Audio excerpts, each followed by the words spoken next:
Jauna diena Rimī veikalā. Oi, cik tas silts. Tā, durvis. Nu, tad šī ir tā mana virtuve. Jāsāk strādāt. Čau! Pičiņu, pačiņu, rociņām. Vispār jau es cepu tāpat kā mana ome. Tikai šeit man to ēdāju daudz vairāk. 100 reiz vairāk. Cukurs vairāk, sviestiņš vairāk. Hops, eļiņa. Kārtīgi visu samaisām. Tā, puse darba jau izdarīts. Visu man nevajadzēs. Paskatieties, cik liela. Un rulējumu sēga.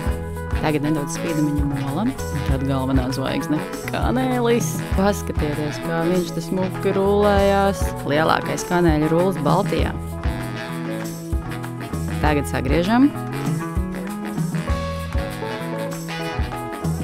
Krāsnī iekšā. Voilā! Ir! Labu apetīti! Strādāt Rimī ir ne tikai gudra, bet arī garšīga izvēle.